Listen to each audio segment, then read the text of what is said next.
दोस्तों recently supreme court ने एक आदेश जारी किया है और यह बताया है कि मद्रास हाई कोर्ट ने रिसेंटली जो ऑर्डर पास किया था वो पूरी तरीके से गलत था और हम लोग इसको सेशन कोर्ट के अंदर वापस से भेजते हैं।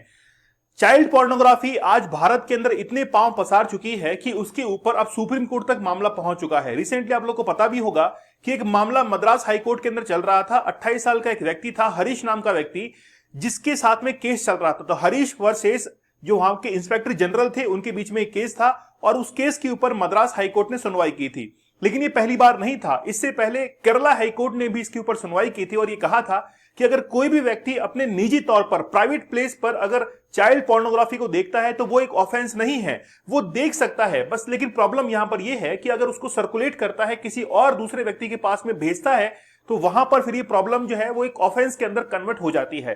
तो सुप्रीम कोर्ट ने हाल ही के अंदर ये फैसला सुनाया है कि पॉक्सो एक्ट के तहत चाइल्ड पोर्नोग्राफी एक ऑफेंस है। अगर किसी भी व्यक्ति के मोबाइल फोन के अंदर चाइल्ड पोर्नोग्राफी पाई जाती है तो उसको सजा हो सकती है। सजा कितनी हो सकती है वो हम लोग जानेंगे, लेकिन पॉक्सो एक्ट वाकई में क्या है मैं आपको यहीं पर एक्सप्लेन कर देता हूं कि 14 नवंबर 2012 को एक एक्ट बनाया गया था और उस एक्ट के तहत यह कहा गया था कि 18 वर्ष से कम उम्र के जो बच्चे हैं अगर उनके साथ में कोई भी सेक्सुअल ऑफेंस होता है तो उस संबंधित व्यक्ति को सजा दी जाएगी। लेकिन 2019 के अंदर इसको अमेंडमेंट भी किया गया था स्मृति ईरानी के समय पर।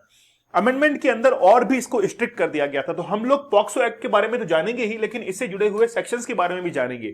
हाईकोर्ट ने गलती की है, सुप्रीम कोर्ट ने कहा कि मद्रास हाईकोर्ट ने गलती की है और हम इस फैसले को रद्द करते हैं, मामला वापस सेशन कोर्ट को भेजते हैं। सुप्रीम कोर्ट का ये ऑर्डर जो है रिसेंटली पास हुआ है। मैं अपने घटनाक्रम के अंदर, अपने इस इंसिडेंट के अंदर आगे बढ़ूं उससे पहले एक व्यक्ति के बारे में जिक्र करना चाहूंगा। रिसेंटली भोपाल की घटना है। इस व्यक्ति का नाम है कासिम रेहान। यह व्यक्ति जो है वो लगभग 30 साल का है और एक ऐसी स्कूल में काम करता था जहां पर 300 से 400 बच्चे एक प्राइवेट स्कूल के अंदर पढ़ा करते थे। 3 साल की बच्ची के साथ में इसने रेप किया। वो बच्ची जब वॉशरूम के अंदर जा रही थी उस बच्ची का पीछा किया और फिर उसके साथ में रेप किया। इस व्यक्ति ने लगभग 100 से ज्यादा पोर्नोग्राफिक वीडियोस देखे थे, उसके बाद में इस घटना को अंजाम दिया था। उसके मोबाइल फोन के अंदर 100 से ज्यादा डाउनलोडेड क्लिप्स जो है वो भी पाई गई थी। तो किस तरीके से पोर्नोग्राफी जो है वो आपके माइंडसेट को चेंज कर देता है, आपको बिल्कुल अपने जो लीक है उससे बिल्कुल हटा देता है। इसीलिए हमने 100 डेज का हार्ड चैलेंज चलाया था। ये वाकई में एक बहुत जबरदस्त प्रॉब्लम है।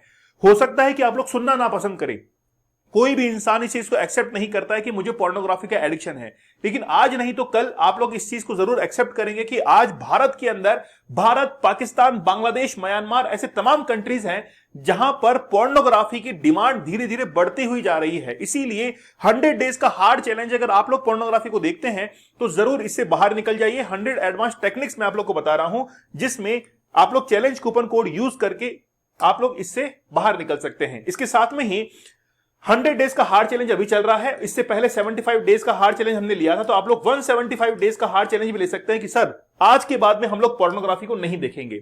चलिए बात करते हैं कि रिसेंटली हुआ क्या है। सुप्रीम कोर्ट ने यह कहा है कि अब तक हम लोग चाइल्ड पोर्नोग्राफी जिस शब्द का प्रयोग कर रहे थे उस शब्द को बदल दीजिए, उसकी जगह पर child sexual exploitative and abuse material का वर्ड जो है वो यूज किया जाए। और यह भी कहा कि गवर्नमेंट जो है, केंद्र सरकार, वो एक अध्यादेश, एक ऐसा ऑर्डिनेंस लेके आए जिसको लाकर ये तमाम बदलाव जो है वो भी संभव किए जाएं। तो ये शब्द जो है वो चेंज हो चुका है, चाइल्ड पोर्नोग्राफी से इस शब्द को बदल दिया गया है। रिसेंटली आप लोग को पता होगा कि केरला हाईकोर्ट के द्वारा एक ऑर्डर पास हुआ था और उसमें यह कहा गया था कि पॉर्न देखना अपराध की कैटेगरी में नहीं लाया सकता है।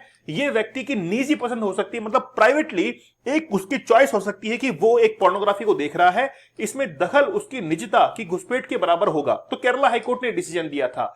इसी डिसीजन को आधार बनाया था मद्रास हाईकोर्ट ने। मद्रास हाईकोर्ट ने भी यही कहा कि अगर कोई भी इंसान चाइल्ड पोर्नोग्राफी को अपने प्राइवेट प्लेस पर देखता है तो उसमें कोई प्रॉब्लम नहीं है, लेकिन कहीं ना कहीं उसको सर्कुलेट करता है तो फिर उसके लिए प्रॉब्लम हो सकती है। मद्रास हाईकोर्ट ने यह भी कहा था कि उस व्यक्ति को, पर्टिकुलर उस व्यक्ति को एजुकेट करना जरूरी है। तो ये जिस केस के बारे में जिक्र है उसी केस के बारे में बता रहा हूं कि mister Harish versus inspector general का जो केस था, उसी केस के अंदर उस व्यक्ति के लिए कहा गया कि ये जो 28 साल का व्यक्ति है इसको यहां पर एजुकेट करने की जरूरत है। जस्टिस वेंकटेश, मतलब एक जज इसके अंदर थे, उन्होंने इस बात का जिक्र किया था कि watching child pornography does not amount to an offence. ये कोई ऑफेंस नहीं है पॉक्सो एक्ट के तहत, और इंफॉर्मेशन टेक्नोलॉजी एक्ट जो कि 2000 के अंदर बनाया गया था, इसके तहत कोई भी जो है ये गलत नहीं है। हां, बस ये है कि आप उसको शूट नहीं कर सकते हैं और इसका प्रसार नहीं कर सकते हैं।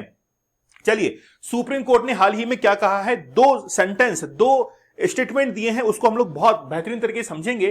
पॉक्सो एक्ट में बदलाव करें, पहले तो ये सुप्रीम कोर्ट ने कहा है सरकार को, और इसके बाद पोर्नोग्राफी शब्द की जगह child sexually abuse and exploitative material इस शब्द का जो है वो इस्तेमाल किया जाए।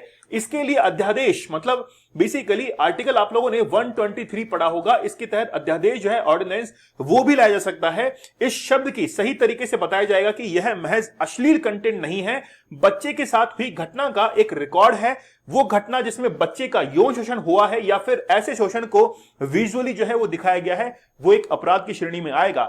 आज हम लोग तमाम बातें करते हैं कि आज महिलाएं घरों के अंदर सुरक्षित हैं, हम लोग ये बात करते हैं कि बच्चे जो है वो घरों के अंदर सुरक्षित हैं, लेकिन जब हम लोग रिपोर्ट्स के ऊपर जाएंगे तो आप रिपोर्ट्स में ये पाएंगे कि सबसे ज्यादा जो सेक्सुअल अब्यूज होते हैं वो कहीं ना कहीं उनके जानने वाले ही करते हैं, और ये घरों की उन चार दीवारियों के अंदर होता है जिन पर हम लोग तमाम विश्वास करते हैं। इसके साथ में ही सुप्रीम कोर्ट ने एक स्टेटमेंट और दिया कि बच्चों के खिलाफ अपराध सिर्फ यौन शोषण तक ही सीमित नहीं है, उनके वीडियोस हैं, उनके फोटोग्राफ्स हैं, उनके रिकॉर्डिंग्स के जरिए ये आगे भी चलता रहता है, एक्सप्लॉयटेशन उनका होता रहता है, ये कंटेंट साइबर स्पेस में मौजूद रहते हैं, आसानी से किसी को भी मिल जाते हैं, ऐसे मटेरियल अनिश्चित काल तक नुकसान पहुंचाते रहते हैं। मतलब ये बार बार सर्कुलेट होते हैं और बार बार वो बच्चा जो है इससे हैम्पर्ड होता है, परेशान होता है, एक्सप्लॉयटेशन जो है उसका होता रहता है। तो ये दो स्टेटमेंट जो है वो महत्वपूर्ण है जो कि सुप्रीम कोर्ट ने रिसेंटली दिए हैं। अब भारत में आखिरकार जो एडल्ट कंटेंट होता है इसको लेकर क्या कानून है? भारत में ऑनलाइन पॉर्न देखना गैर कानूनी नहीं है। आप लोग इस चीज को नोटिस कीजिएगा कि अगर पोर्नोग्राफी देख रहे हैं तो वो गैर कानूनी नहीं है, लेकिन इंफॉर्मेशन टेक्नोलॉजी का जो एक्ट है 2000, उसमें पॉर्न वीडियो बनाने, पब्लिश करने और सर्कुलेट करने में बैन है। आप लोगों को राज कुंद्रा का केस पता होगा। राज कुंद्रा के केस के अंदर वो क्या कर रहे थे, उस पोर्नोग्राफिक कंटेंट को बना रहे थे, इसीलिए तो उनको फिर ये तमाम जो है वो सजाओं का सामना करना पड़ा था, कोर्ट ऑर्डर का सामना करना पड़ा था। तो बनाने, पब्लिश करने और उसको सर्कुलेट करने के अंदर यहां पर वो अपराध के संज्ञान में आएगा। इंफॉर्मेशन टेक्नोलॉजी एक्ट 2000 के सेक्शन 67, एक तो ये सेक्शन है और एक है 67A, इसमें इस तरह के अपराध करने वाले को 3 साल की सजा के साथ साथ में 5 लाख तक का जुर्माना देने का भी प्रावधान किया गया है। तो ये जो सेक्शन है वो एग्जाम पॉइंट ऑफ व्यू से तो इंपॉर्टेंट है ही, लेकिन आपकी जानकारी के लिए इंपॉर्टेंट है कि 3 साल की सजा जो है उसको मिलेगी और साथ में ही 5 लाख तक का जुर्माना उसको देना पड़ेगा। आईपीसी के सेक्शन है 292, 293, 500, 506 में भी इससे जुड़े अपराध को रोकने के लिए कानून का प्रावधान बनाए गए हैं। पॉक्सो कानून के तहत कार्रवाई जो है इसके अंदर होती है। तो अब बेसिकली बात यह है, कंक्लूजन यह है कि हम लोग जब भी आपके सामने पोर्नोग्राफी का जिक्र करते हैं तो हमारा मजाक उड़ता है कि किस तरीके के कोर्स आप लोग चला रहे हैं। बेसिकली हम लोग सोसाइटी को इंपैक्ट करना चाहते हैं। आज दबे पांव ये जो पोर्नोग्राफी है वो आज हमारी सोसाइटी के अंदर घुल मिल रही है।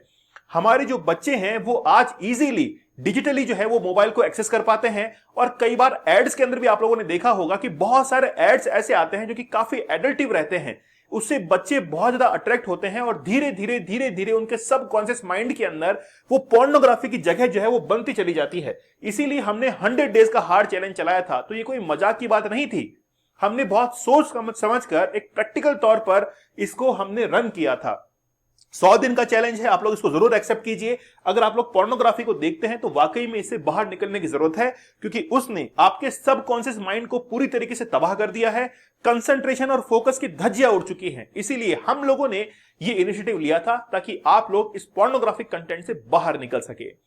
चलिए, तो कंक्लूजन यही है कि चाइल्ड पोर्नोग्राफी को सुप्रीम कोर्ट ने अपराध की श्रेणी के अंदर, ऑफेंसिव श्रेणी के अंदर जो है वो डाल दिया है। इसीलिए अब किसी के भी मोबाइल के अंदर अगर चाइल्ड पोर्नोग्राफी पाई जाती है, या फिर इसमें मैं और ऐड करना चाहूंगा, महिलाओं के यौन शोषण से संबंधित अगर कोई वीडियो क्लिप्स जो कि ओरिजिनल है वो भी अगर पाई जाती है तो भी वो ऑफेंस की कैटेगरी के अंदर ही आता है।